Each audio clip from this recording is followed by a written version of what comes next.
Bismillahirrahmanirrahim.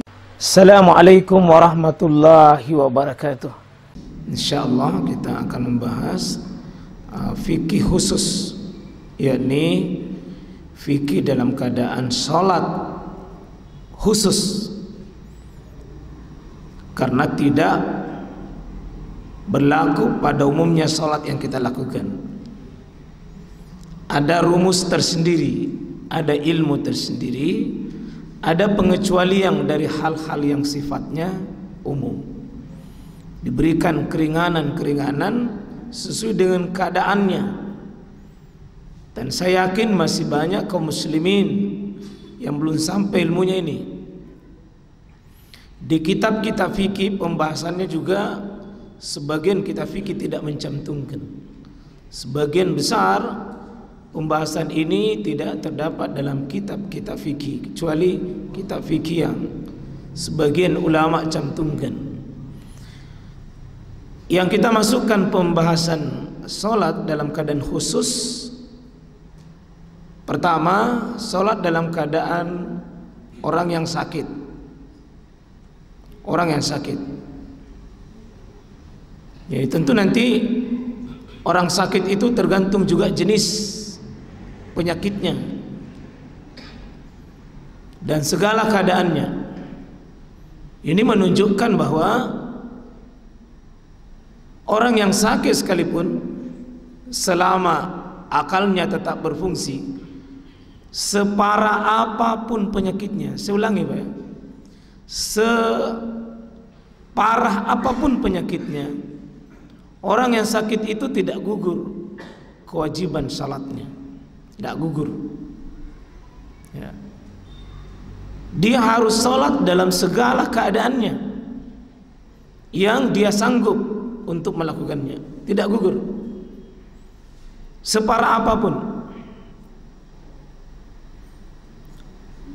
Sakit apapun, dalam keadaan apapun, tidak gugur kewajibannya sholat selama akalnya masih berfungsi. Kalau masih berfungsi akalnya, Pak, wajib dia sholat. Ini yang pertama, sholat dalam keadaan orang sakit. Yang kedua, sholat di atas kendaraan. Seperti kita berpergian, lalu di atas kendaraan, katakanlah naik kapal, laut, atau naik pesawat, atau naik kendaraan yang lainnya, ya, tidak gugur kewajiban sholat.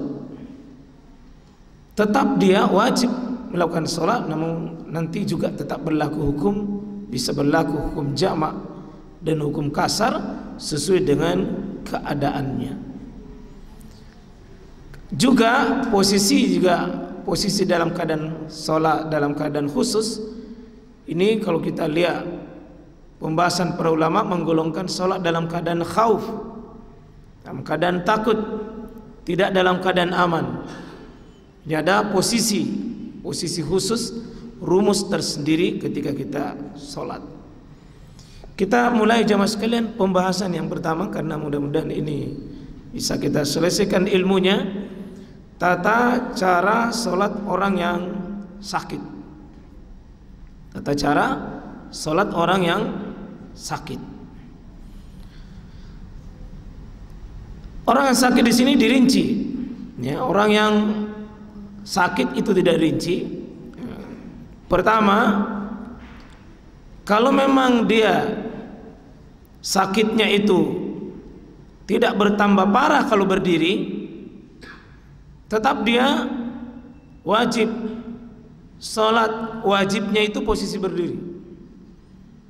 Karena orang yang sakit ada yang bisa berdiri, ada yang tidak bisa berdiri. Kalau bisa dia berdiri, kalau dia bisa berdiri, maka biar orang sakit wajib berdiri. Mungkin tidak bisa posisi ruku, tetap wajib berdiri. Tidak bisa dia sujud, tetap wajib dia berdiri. Berdirinya itu pokok. Seandainya posisi berdirinya itu tidak menyebabkan bertambahnya parahnya penyakitnya. Ya, kalau bertambah parah penyakitnya ketika berdiri, maka tentu nanti ada rumus tersendiri, ada aturan tersendiri. Tapi yang pokok selama masih bisa berdiri, sakit apapun bisa berdiri. Ya, karena tidak semua penyakit kita itu tidak bisa berdiri.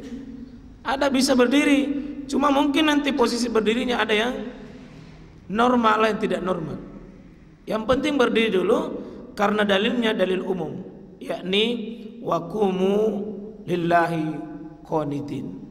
Dan kata Al-Quran, berdirilah untuk Allah dalam salatmu itu, untuk bisa khusyuk. Dan semua ayat-ayat dan hadis-hadis itu kan wa iza kumta ilas salat, apabila kau menegakkan salat, dirikan salat. Itu semuanya perintah-perintahnya adalah perintah pertama dulu berdiri. Ya. Sholli qaiman, salat dalam keadaan berdiri. Jadi semua posisinya berdiri. Nanti tidak bisa berdiri, baru cari posisi yang lain. Jadi yang pertama dulu penyakit. Kalau bisa berdiri, tetap berdiri. Kalau tidak bisa berdiri semuanya, di full rakaatnya, biar daripada 1 rakaat atau 2 rakaat atau setengah rakaat atau sekedar berdiri untuk membaca Al-Fatihah. Sesudah itu ambil posisi yang sanggup dilakukan. Kalau bisa dia berdiri dulu, berdiri dulu. Nanti sesudah itu silakan duduk, silakan berbaring, silakan ambil sesuai dengan keadaannya. Nah, itu yang pertama. Yang kedua, jika memang orang itu sedang sakit, bisa berdiri hanya dengan bantuan tongkat, bisa dibantu dengan pegang tongkat. Bisa, kalau hanya dengan bantuan tongkat baru bisa dia pegang tongkat, berdiri dengan pakai tongkat, silakan sholat pakai tongkat. Atau pegang tiang, pegang kayu, pegang kursi, pegang tembok, apapun yang bisa dipegang. Karena dalil umumnya disebutkan oleh Nabi SAW dalam hadis Abu Daud dari sahabat, bisa disebutkan hadis ini disahihkan oleh Syekh Al-Albani, anna Rasulullah SAW lama, bahwa Nabi SAW itu ketika dia asanna, sudah berumur, maksudnya sudah tua ini Nabi SAW, ya, wa hamala lahmah, ya, artinya gemuk itu yang bawa daging banyak, maksudnya dia gemuk. Sudah tua gemuk, ya, sudah tua gemuk, maka ittahaza amudan, beliau mengambil apa? Mengambil tiang, memegang semacam tiang di musallahu, di tempat salatnya itu, ya'tamidu alaih, lalu dia bersandar di tempat tersebut. Ya, jadi bisa pegang tiang di situ, kita lihat ya. Kita lihat coba gambarnya. Ini ya. Ini posisi pertama, berdiri dengan pakai tongkat. Bisa pakai tongkat. Nanti kalau dia mau ruku, simpang tongkatnya boleh di dekatnya. Nanti kalau berdiri ambil lagi. Ini bantuan pakai tongkat. Kalau memang tidak ada tongkat, bisa pakai bersandar pada kayu atau bersandar pada kursi, boleh. Ini bersandar pada tembok, bersandar pada tiang, bersandar pada sesuatu mimbar, di ranjang atau di mana bisa. Ada yang bisa tidak ada ketentuan. Mau sandar kanan, kebetulan tadi yang disandarkan, boleh saja sandar kanan, boleh bersandar ke kiri. Yang mana lebih kondisi yang nyaman untuk kita bisa berdiri. Tergantung juga ruangannya, tergantung juga modelnya. Ini pokoknya kembali kepada orang yang bersandar tersebut. Boleh yang kanan, boleh yang kiri, boleh di belakang.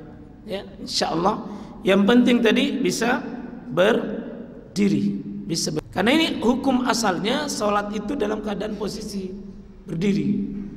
Ya, bisa juga jemaah sekalian rahmatullahi Allah, kalau memang dia tidak bisa tegak, tidak apa-apa, seperti membungkuk, melengkung, ya, seperti kondisi orang yang ruku, ya, seperti misalnya mungkin orang tua atau orang yang sudah gemuk atau orang yang sudah sakit tapi masih bisa berdiri. Coba kita lihat gambarnya ini yang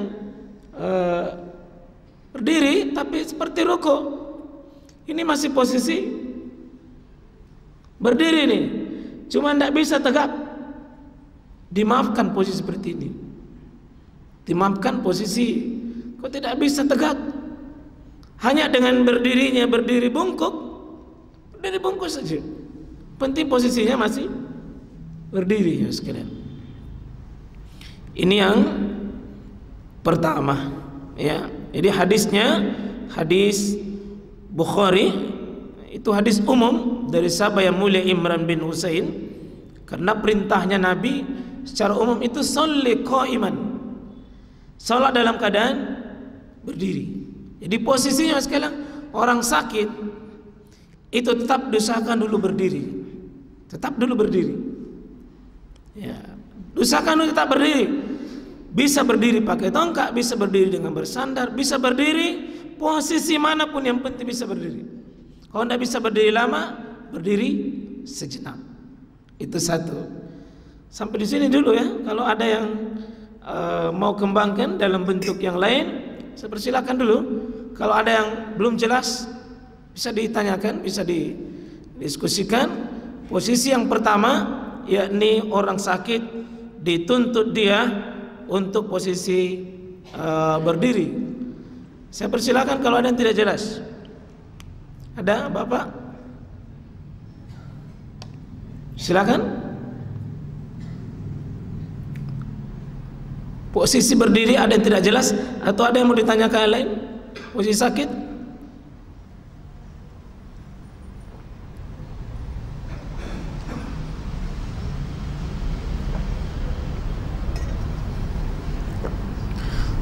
Ada masalah? Posisi jelas ini? Ya. Kalau masih bisa berdiri, si posisi berdiri, posisi ini. Nah, kalau khawatir sakitnya bertambah kalau berdiri, atau bisa dampak yang lain kalau berdiri, ada efek, ada mudarat, jatuh dan seterusnya, atau bertambah parah penyakitnya tersebut, maka boleh dia melakukan dengan duduk. Ya, boleh dia melakukan dengan duduk, karena perintah hadis dari sahabat yang mulia Imran bin Husain itu dari Nabi SAW yang dikeluarkan oleh Imam Bukhari adalah sholli qaiman, silakan sholat dengan berdiri. Kalau memang fa'illam tastati, kalau tidak sanggup berdiri, baru yang kedua, yakni faqaidan, dalam keadaan duduk.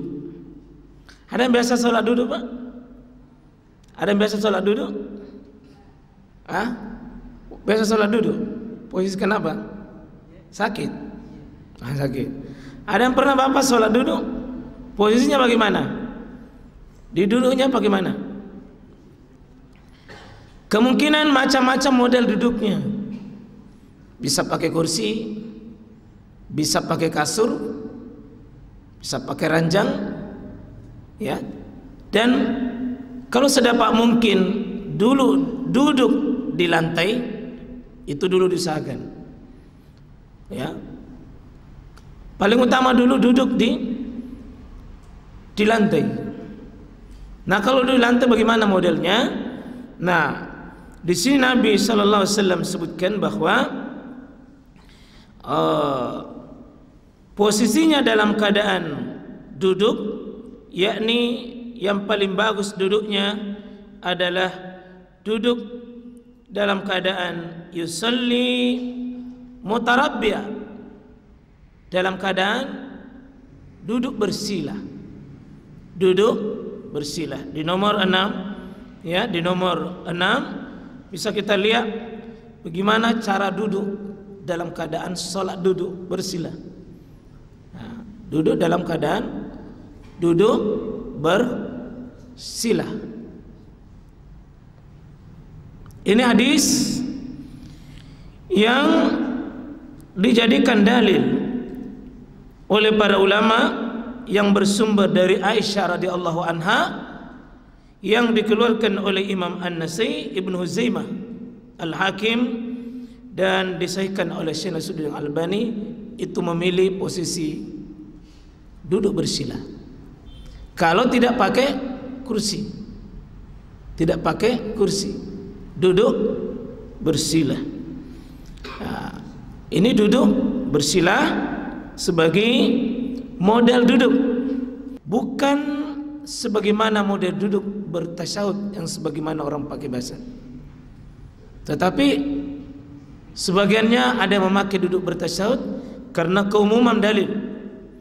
Keumuman dalil dalam posisi duduk itu yang penting duduk.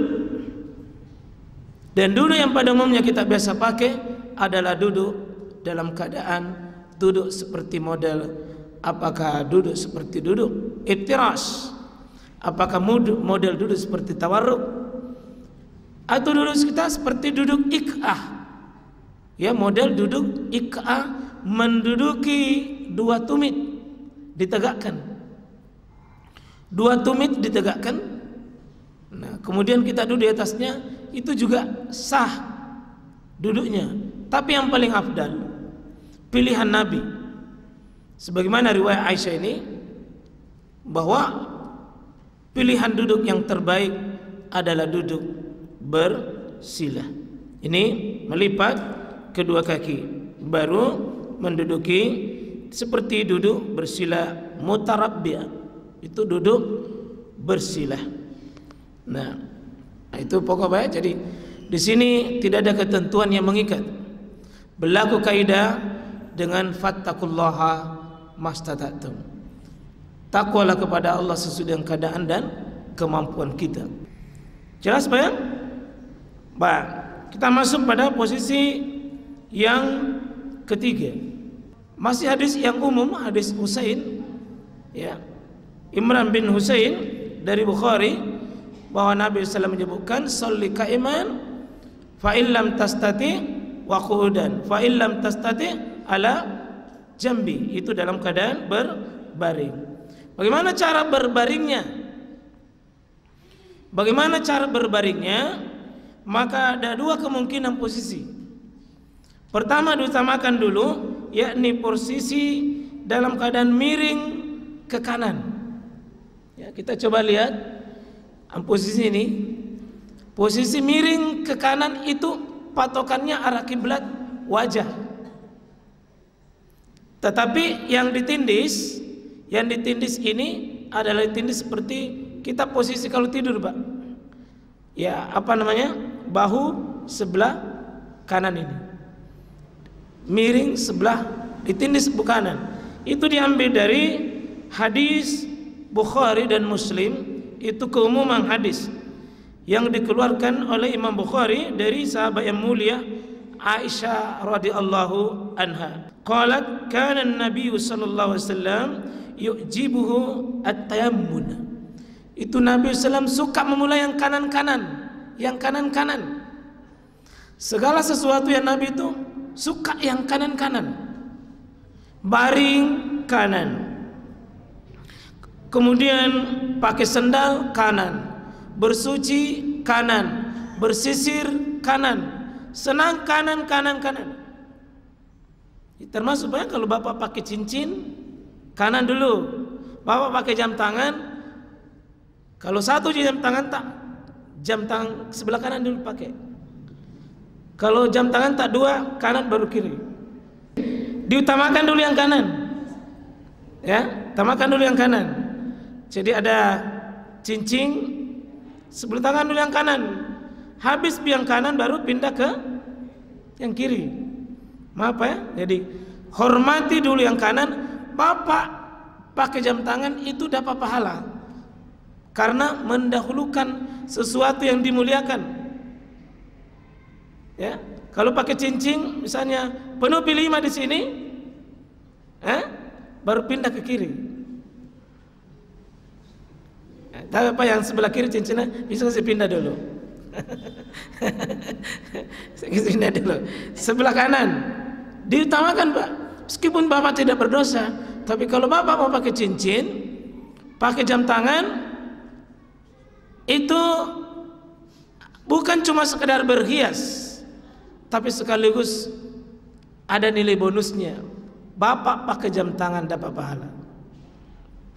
Pakai baju yang kanan dulu, pakai sepatu yang kanan dulu, pakai sandal yang kanan dulu, yang kanan. Itu mendahului sesuatu yang kanan, termasuk berbaring disenangi berbaring ke kanan. Tapi ini miring. Tidak semua orang sakit itu bisa miring seperti keadaan begini. Maka kita pakai yang kedua, yakni pakai dengan cara sistem yang disebut dengan baring telentang. Ya, baring dengan sistem telentang. Ya, jadi sistem telentang itu adalah pilihan yang kedua. Nah, ini. Tapi dengan catatan, ini kondisinya adalah tetap kepalanya ini kalau bisa wajahnya menghadap ke kiblat. Nah, berarti kira-kira Pak di mana? Sebelah mana kepalanya nih? Timur atau barat? Timur dia.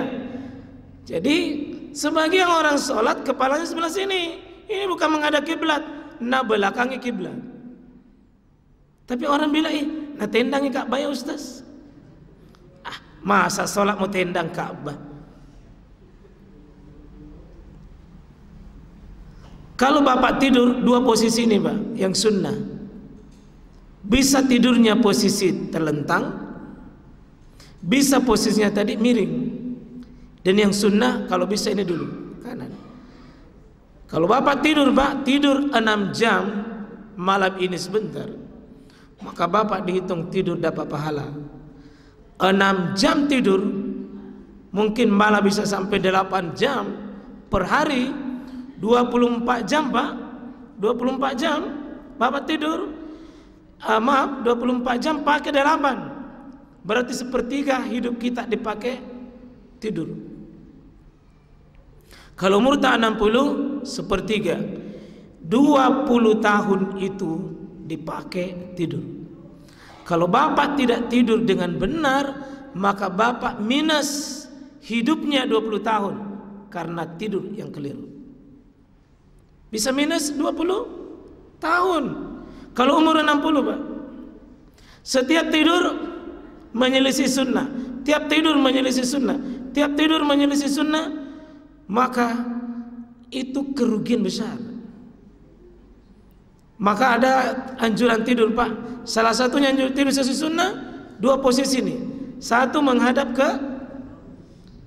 ke kiblat dengan posisi yang ditindis bahu apa namanya ini? Sebelah kanan, sehingga kita miring ke kanan, seperti tidur seperti orang mati. Cuma orang tua tonsen dulu, angkot kekot tinruk singkam atau matea. Jangan tidur kata seperti orang mati. Justru ini yang dianjurkan oleh Nabi. Nah, sama kalau ini tidur misalnya menghadap seperti ini, jangan kok tidur seperti menghadap orang mati. Ya. Maka ini juga cara menghadapkan orang meninggal Pak. Kalau orang sudah meninggal, cara tidurnya juga begini. Kalau memungkinkan, salah satunya kita lakukan insyaallah. Itu ya. Jadi ini sudah 3 posisi Pak. Dalam hidup ini cuma 3 sebenarnya. Alladzina yazkurunallaha qiyaman wa qu'udan wa ala junubihim. 3 saja. Berdiri, duduk, dan berbaring. Diwakili semuanya yang lain itu. Cuma 3 saja. Semua keadaan kita itu cuma 3 saja. Berdiri, duduk, dan berbaring. Adapun yang lainnya itu cuma pengembangan dari berdiri, pengembangan dari duduk dan pengembangan dari cara berbaring. Nah, saya kira jelas ya. Jelas ini Bapak kalau kalau memang posisinya ini bisa dilakukan tadi urutannya, maka urutannya seperti itu.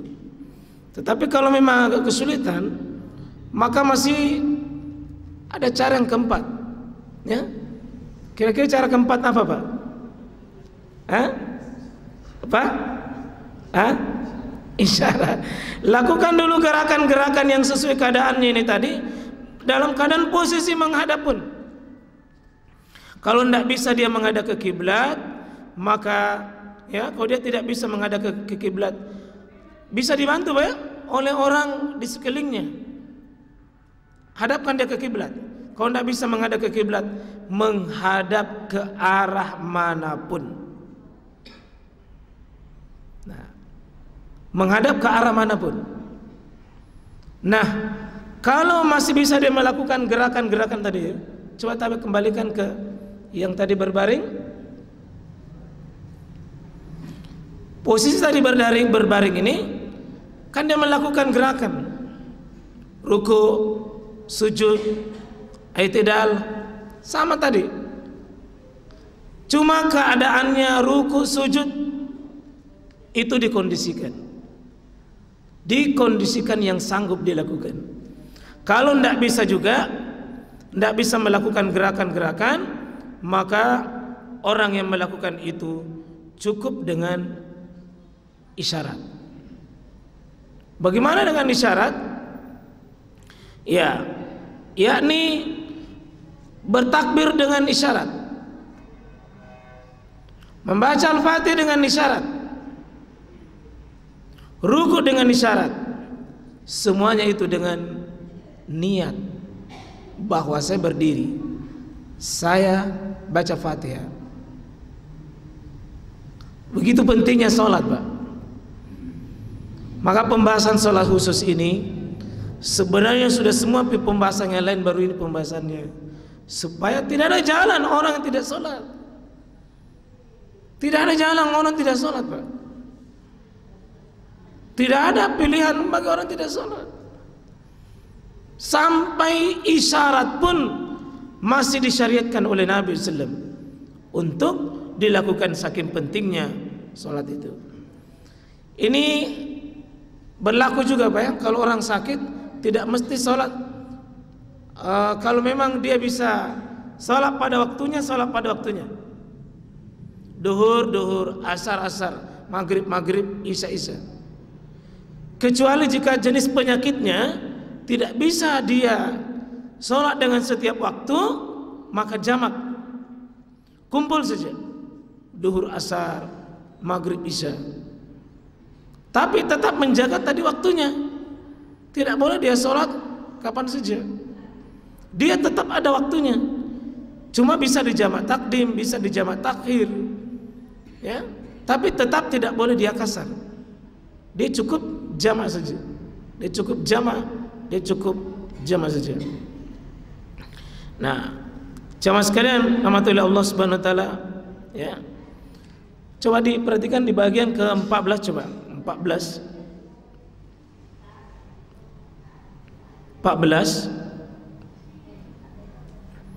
Ya, situ orang yang sedang sakit tidak boleh meninggalkan sholat dalam posisi kondisi apapun selama akalnya tidak berubah. Kita kan sering lihat di rumah sakit Pak ya, berapa persen orang yang tidak sholat itu kalau sudah masuk rumah sakit. Dengan alasan apa? Tidak bisa berdiri, tidak bisa ke WC. Nah, karena ini juga Pak, nanti ada pembahasannya, fikih khusus untuk bertahara orang sakit. Ada fikih khusus orang yang cara berwudunya, cara mandinya, cara tayamumnya. Ada fikih khususnya. Tidak ada alasan untuk tidak sholat. Bahkan biar disambung itu selang, diketeter dirinya dengan kemaluannya mengeluarkan kotoran, tetap wajib sholat. Bahkan tempat tidurnya penuh najis, tetap sholat. Pakaiannya penuh najis, tetap dia wajib sholat. Begitulah sholat ini Pak urusan terpenting. Mati pagi baru berhenti sholat. Karena itu syariat menyebutkan seorang yang terkena beban taklif harus berupaya keras untuk menekan salat pada masa sakit. Kalau sakit itu justru harus lebih tegas lagi, lebih dikonsentrasikan daripada sehat. Siapa tahu sakitnya adalah sakit terakhir. Ya, coba kalau sakit Pak, lalu tidak sholat, jangan dikira gugur, tidak gugur. Disinilah peran orang-orang yang sekelilingnya memberi motivasi pada sekeluarga kita itu supaya sholatnya dengan tepat waktu dan tetap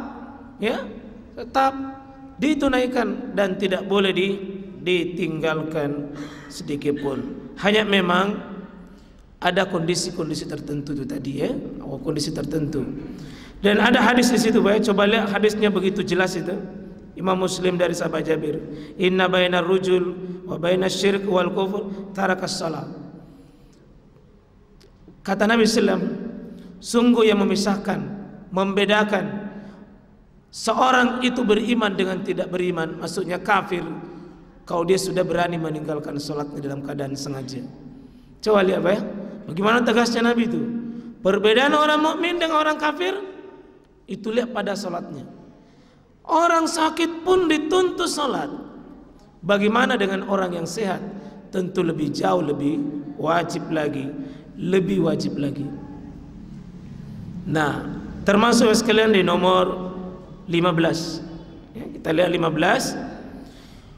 Bila orang yang sedang sakit itu tertidur, sepatau tertidur Pak, atau lupa padahal belum menunaikan sholat, wajib menunaikan ketika bangun. Sama biasa kita Pak, kalau kita tertidur lalu nanti jam 7 baru bangun, jam 7 sholat, jam 8 sholat, jam 10 jam 10, jam 11 jam 11, jam 3 sore jam 3 sore. Ya, sedikit mana tidak bangun. Ya, masa orang tidur dari, bisa jadi mungkin di operasi dia tidak sadar-sadar, pada saat dia sadar dia sholat. Bisa dia jamak sholatnya, bisa jamak 4 kali sholat. Ini posisi khusus ya. Sholat jamak, dia jamak saja. Kalau kita pada umumnya jamak duhur asar maghrib isya, orang yang posisi begini bisa menjamak 5 sholat dalam posisi khusus. Rumusnya juga khusus, kaidahnya berlaku fattaqullaha mastata'tum yuridullahu bikumul yusra wa la yuridu bikumul usra la yukallifullahu nafsan illa usaha. Begitulah agama yang sekalian mengaturkan kita sehingga kita tidak ada alasan untuk tidak sholat. Nah, ada pertanyaan pada?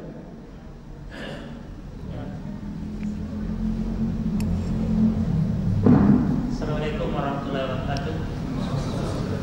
Assalamualaikum warahmatullahi wabarakatuh. Sebenarnya tidak berkaitan dengan posisi dalam sholat. Yang saya tanyakan tadi dan pembahasan terakhir Ustaz mengatakan bahwa tetap harus melakukan sholat. Saya ingin bertanya, saya pernah mendengar bahwa sholatnya orang lupa itu ketika ingat. Saya contoh kasusnya begini Ustaz. Misalnya kita dalam posisi duduk menunggu sholat asar tapi belum waktu asar, tetapi kita tertidur dan kita terbangun pada saat maghrib telah masuk. Artinya kita berada di waktu yang berbeda. Apakah kita akan tetap sholat dengan sholat asar terlebih dahulu sebelum sholat maghrib, ataukah nanti kita pada sholat asarnya di besok hari? Nah, ya. Jadi orang sholat yang terlupa bisa coba dilihat di nomor 15 Di kaidahnya di situ Nabi SAW sudah buat rumus dalam Bukhari Muslim dari sahabat yang mulia Anas bin Malik, man nasiya salatan, siapa yang lupa dari salatnya. Kalau siapapun yang lupa dari salatnya, falyusalliha, maka silakan dia salat iza zakaraha. Ya sama dengan iza, ya, na'am, apabila dia tidur, silakan dia kerja pada saat dia bangun. Kalau dia lupa, pada saat dia ingat. Dia tertidur pada saat dia bangun. Termasuk yang dimaksud tidur di sini kalau dioperasi lalu tidak sadar-sadar pada saat dia bangun. Dan di sini dia tidak punya rumus aturan waktu lagi, bahwa misalnya waktu itu adalah sholat, dia tadi tidur asar, kemudian tiba waktu maghrib, maka dia lakukan sholat maghrib pada waktunya, maka sholat asarnya yang terlewat tadi dikerjakan kapan dia bangun. Tidak ada waktu bagi dia. Yang penting iza nasya, apabila dia lupa, iza zakarah, apabila dia ingat, apabila dia bangun, di situ tidak ada ketentuan khususnya nanti menunggu, tidak. Jadi insya Allah dia tidak punya aturan. Syaratnya ketika dia lupa pada saat dia ingat, ketika dia tertidur di saat dia bangun. Itu rumusnya itu. Hadisnya Nabi SAW. Kemudian Nabi katakan la kafaratallaha illa zalim. Maka tidak ada kafarat hukuman orang ini kecuali itu. Tidak ada. Ya. Dan ini menunjukkan juga jemaah sekalian bahwa sholat itu, ya, yang diganti adalah ketika dia ingat. Kalau dia banyak terus dulu begitu, 20 tahun dia begitu, saya belum mendapatkan keterangan yang jelas tentang hal itu untuk dia menggantinya pada hari berikutnya. Yang dia ingat saja, yang dia ingat itu yang dia ganti. Ya, Allah Ta'ala a'lam. Ya, itu saya kira cukup. Fadhal.